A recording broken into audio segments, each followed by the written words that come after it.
Mes chers camarades, bien le bonjour. Vous vous êtes toujours demandé à quoi pouvait bien ressembler un navire de guerre grec antique ? Quand on vous parle des anciens Grecs, vous pensez tout de suite à la guerre de Troie et vous avez du mal à faire la distinction entre réalité et mythe. Bah ça tombe bien, je vous emmène avec moi en Grèce pour la sortie du jeu Assassin's Creed Odyssey. L'occasion pour nous de découvrir des endroits absolument formidables, des lieux qui vont nous permettre d'un petit peu mieux comprendre le contexte historique de l'époque et ce qui a pu secouer la Grèce au 5e siècle avant notre ère.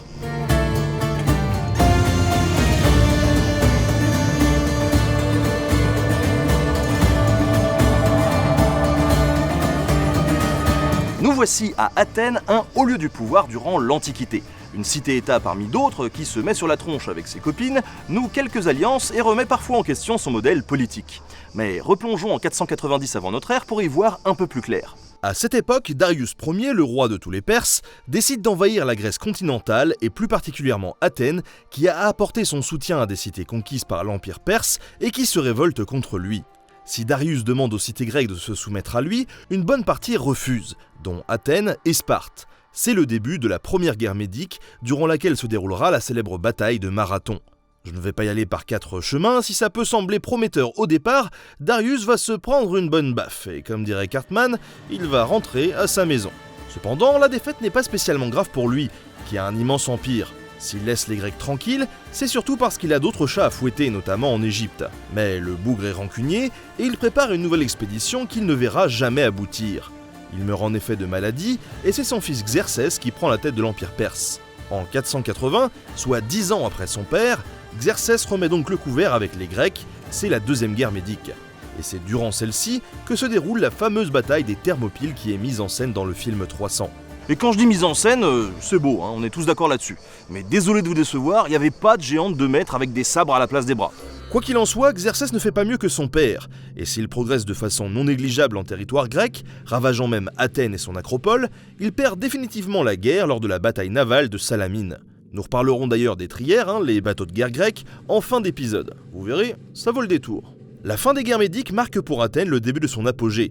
Nous rentrons alors dans ce que l'on appelle l'époque classique, et à ce moment-là, les cités grecques ont bien conscience que malgré leur victoire sur les Perses, ils ne sont pas à l'abri d'une nouvelle offensive de l'Empire. C'est pourquoi est créée, en 478 avant notre ère, la Ligue de Délos. Il s'agit d'une sorte de coalition militaire et politique de plusieurs cités grecques, réparties sur une large zone géographique autour de la mer Égée. Si Athènes en dirige les actions, le but de la Ligue est clairement l'égalité des différentes cités et leur union face à la menace perse. De façon récurrente, des expéditions sont ainsi montées pour soutenir l'effort de guerre contre les Perses, notamment en apportant des renforts aux Égyptiens qui se battaient contre eux. Problème, Athènes est gourmande. Au fil du temps, elle accentue la pression sur les cités de la Ligue et affirme son autorité, menaçant même les membres qui penseraient à la quitter de représailles. La Ligue de Délos vient de ce fait de se transformer en véritable empire athénien. De son côté, la cité de Sparte ne rejoint pas la Ligue de Délos à la fin des guerres médiques. Elle rejoint une autre alliance, celle de la Ligue du Péloponnèse, qui s'inquiète déjà bien des années avant des ambitions d'Athènes. En 432 avant notre ère, plusieurs cités sont au bord de la rupture. L'ingérence d'Athènes est devenue trop pesante. La Ligue du Péloponnèse déclare la guerre à Athènes et à ses cités alliées et ouvre la voie à un des conflits les plus meurtriers de l'époque, la guerre du Péloponnèse. C'est dans ce contexte très tourmenté que se déroule Assassin's Creed Odyssey. Nous plongeons dans la peau d'un des descendants du célèbre roi de Sparte, Léonidas. Cependant, le héros que nous jouons ne privilégie pas vraiment le camp de ses ancêtres. C'est un mercenaire, comme il commence à y en avoir à cette époque, qui tente de se faire de l'argent en mettant sa lame au service du plus offrant. Il subit donc le conflit et va vivre les premières années de cette guerre qui sont compressées temporellement dans le jeu pour les besoins de la narration. On s'est inspiré des tragédies grecques, donc on s'est aussi inspiré des comédies grecques pour fabriquer une histoire qui est une histoire familiale, une histoire avec des rebondissements, une histoire avec des faces cachées qui sont révélées plus loin. Donc on voulait réellement faire un miroir un peu de l'Odyssée d'Homère, donc partir à l'aventure puis essayer de trouver quelque chose donc, et le mélanger un peu avec une tragédie.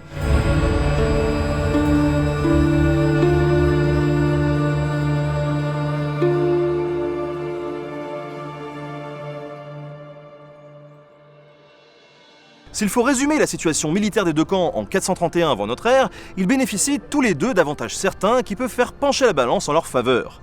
Explication.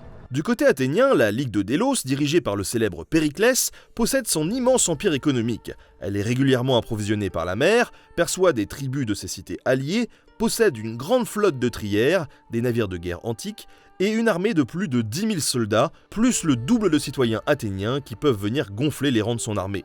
Les Spartiates, eux, sont considérés comme les meilleurs combattants et sont près de 40 000, soit 4 fois plus nombreux que les Athéniens. Leur expérience de guerre en font des ennemis redoutables sur Terre, ne laissant aucune chance à leurs ennemis. Cependant, leur puissance économique est très relative et ils n'ont clairement pas les moyens de tenir le siège d'une ville comme Athènes. Ils se contentent alors de lancer des raids dans les campagnes en espérant que la Ligue de Délos daigne sortir des murs de la cité pour venir les affronter. Ce que les Athéniens ne font pas, vous l'imaginez bien. Pour résumer la situation, Athènes domine la mer et Sparte la terre. Ils se regardent du coin de l'œil et se lancent littéralement des piques. Les guerres du Péloponnèse sont clairement représentatives d'une des périodes les plus intéressantes et complexes de l'histoire de la Grèce. C'est d'ailleurs un des épisodes les plus régulièrement médiatisés quand on parle des Grecs anciens. Mais ce qui m'intéresse dans le cadre d'Assassin's Creed Odyssey, c'est de voir comment ont été recréées les différentes villes et lieux que l'on va pouvoir traverser et pourquoi les développeurs ont choisi de représenter ces lieux plutôt que d'autres. Pour un étranger qui visite Paris, le lieu emblématique, c'est la Tour Eiffel. Ici, en Grèce, à Athènes, c'est un ensemble de monuments un poil plus grand, l'Acropole.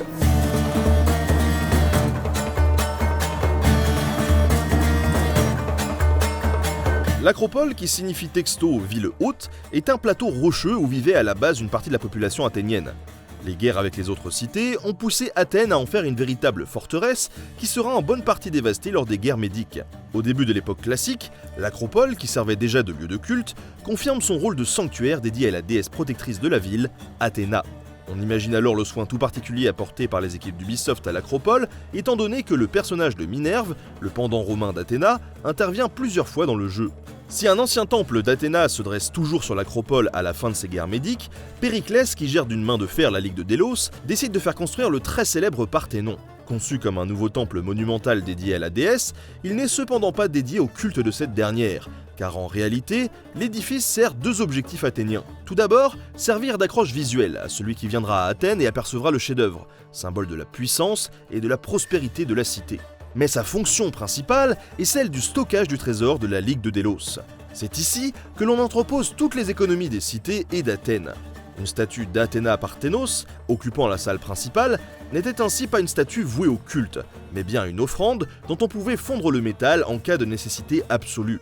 Le Parthénon nécessite de nombreuses années de travaux, et lorsque la guerre du Péloponnèse éclate, ils viennent à peine d'être finis, ce qui n'est absolument pas le cas d'autres bâtiments. C'est pour cette raison que dans le jeu, plusieurs bâtiments sont représentés en cours de construction. Le temple d'Athéna-Nike, par exemple, a des échafaudages, mais il ne la foulait pas non plus tout un chantier. Donc, effectivement, par moments, il y a des compromis qui ont été faits pour qu'on puisse sentir justement cette grandeur de la Grèce à l'époque classique.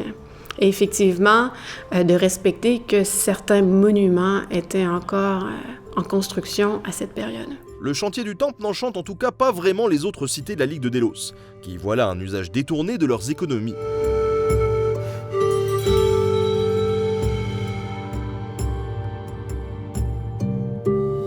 Nous voici à présent dans la ville antique de Mycène, une ville totalement en ruine depuis des siècles. Mycène était au cœur de la civilisation mycéenne, une civilisation prospère, souvent considérée comme les ancêtres des Grecs, et disparue bien avant la guerre du Péloponnèse, aux alentours du XIIe siècle avant notre ère.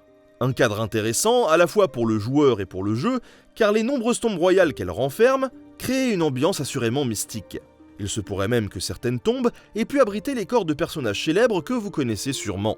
C'est en effet ici que l'on peut observer la tombe supposée du roi Agamemnon, héros grec de la guerre de Troie qui mène les forces grecques à l'assaut de Troie. Mycène, c'est également la cité supposément fondée par le héros grec Persée, celui qui a tué la non moins célèbre Méduse, que l'on peut d'ailleurs affronter dans le jeu. Et comme vous vous en doutez, ni Méduse ni la guerre de Troie n'ont réellement existé. Si une partie de ces héros grecs sont faits de chair et de sang et ont été glorifiés par des mises en scène guerrières, la plupart des récits homériques sont donc, spoiler, de la mythologie, ce qui n'empêche absolument pas le roi Agamemnon d'avoir laissé sa trace.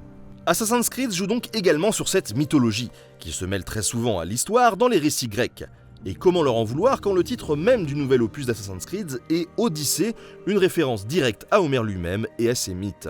Une façon d'assumer plus que jamais cette histoire romancée? We knew we had to deal with mythology because it was a key part of their daily life back then. They thought about the gods, they wrote about the gods. I think a lot of people would agree that all myth comes from something. There's some kernel of truth to that myth, why people started talking about it. And so we look at that and say, okay, that can fit into the lore of Assassin's Creed. Il faut toujours prendre un peu de recul et dire comment ces gens-là pensaient, c'était quoi leur philosophie à propos de ça. Donc, les gens ne voulaient pas s'aventurer nécessairement dans les forêts, ne voulaient pas s'aventurer dans les montagnes. C'était des coins qui étaient dangereux pour eux ou qui étaient remplis de mystères. Donc, dans notre jeu, c'est des choses qui ne coexistent pas. Donc, on n'aura pas Médusa qui se promène dans le milieu d'Athènes, par exemple. Donc, le but, c'est pas de faire un mash-up de la mythologie et puis de l'histoire. En fait, c'est d'avoir quelques raccoins dans notre monde qui vont avoir des mystères. Donc, ceux-là vont être... les ruines mycéniennes peuvent, dans certains cas, être ça.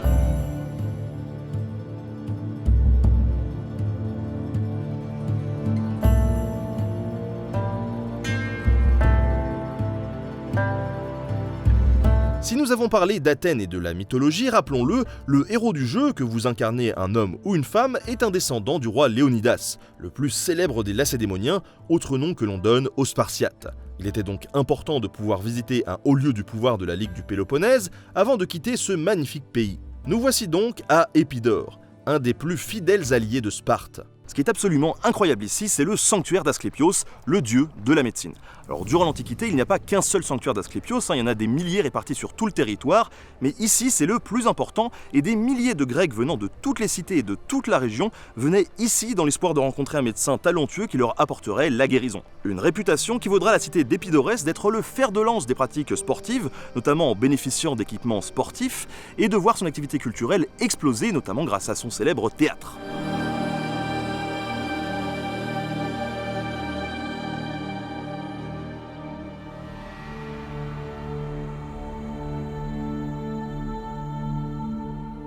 So we wanted to reconstruct that in its authentic layout. So again, we did the same process. We went to the site, we looked at all the historical layouts, we worked with the historian to make sure we could carve away all the different elements, the Byzantine layers, the Roman layers that have been built on top of it, and get the correct layout of the building so that we're building the most accurate reconstruction of that site that we can.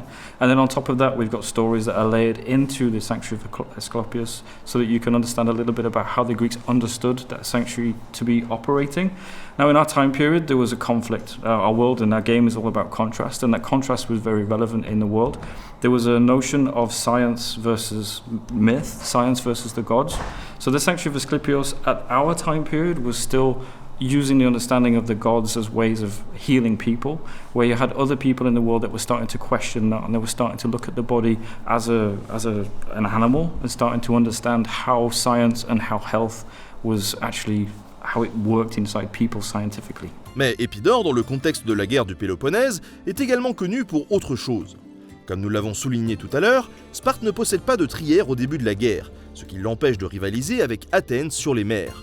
Il faudra attendre quelques années pour que ses alliés, dont la célèbre Corinthe et la plus modeste Épidore, mettent à sa disposition une flotte capable de tenir tête aux navires de la Ligue de Délos.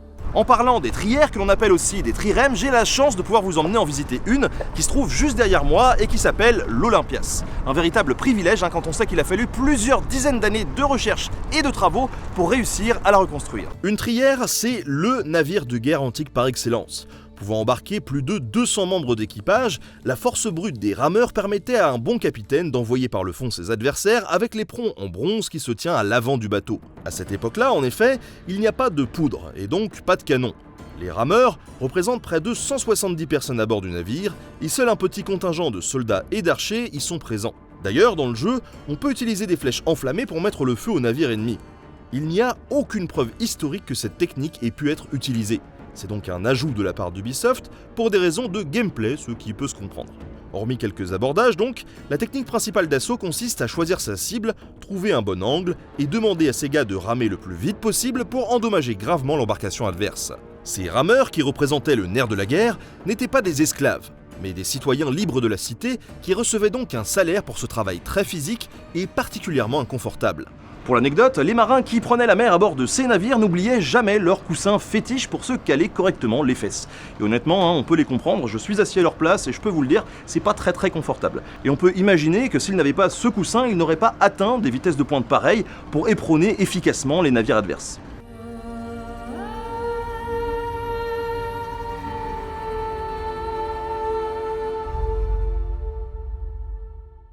On dit souvent que la trière est un navire de guerre conçu exclusivement pour les côtes, et qu'il ne peut pas naviguer en haute mer.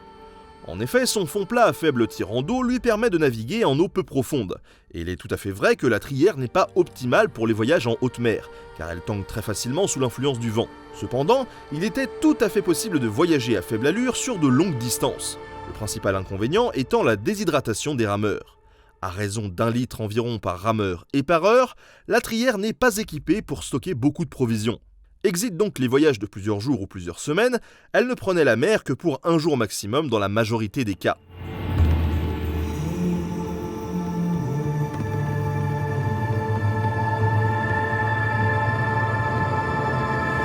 Après les croisades, la Renaissance italienne, les pirates de Nassau, la Révolution américaine et française, l'essor de l'industrie à Londres et l'Égypte des Ptolémées, Ubisoft s'attaque donc une fois de plus à une période charnière de l'histoire avec cet opus. Mais au-delà de l'aspect marketing de l'histoire, les développeurs ont-ils vraiment l'espoir de pouvoir apprendre quelques trucs aux joueurs ou sont-ils lucides sur les limites du jeu ? La guerre du Péloponnèse, que j'avais personnellement découvert en fac d'histoire, serait-elle enfin à portée du grand public ? C'est pas un livre d'histoire non plus, c'est une recréation d'un monde historique. Et puis ensuite, oui, on prend certaines libertés pour le rendre plus gameplay friendly, mais c'est vraiment de piquer la curiosité des gens, puis vouloir en savoir plus, puis les intéresser sur ces personnages-là, puis les pousser à faire des voyages. Il y a plusieurs personnes qui viennent nous voir après avoir joué un Assassin's Creed, puis disent « Ah, j'ai hâte d'aller voir ce pays-là. » C'est un peu du tourisme, c'est de la promotion touristique aussi. Donc, il y a c'est de piquer la curiosité puis vouloir en apprendre plus. Donc, dans ce levier-là, c'était hyper intéressant pour tout le monde. En tout cas, un peu d'histoire en s'amusant, ça ne peut pas faire de mal, et le fait d'utiliser un contexte historique ne manquera pas, j'en suis sûr, de développer l'intérêt des joueurs pour cette période. Merci à tous d'avoir suivi cet épisode, merci à Ubisoft pour avoir financé ce voyage en Grèce dans le cadre de la sortie du jeu Assassin's Creed Odyssey. Si ça vous a plu, n'hésitez pas à lâcher un petit pouce vers le haut, à commenter, à partager, et on se retrouve très bientôt pour un nouveau reportage. Salut!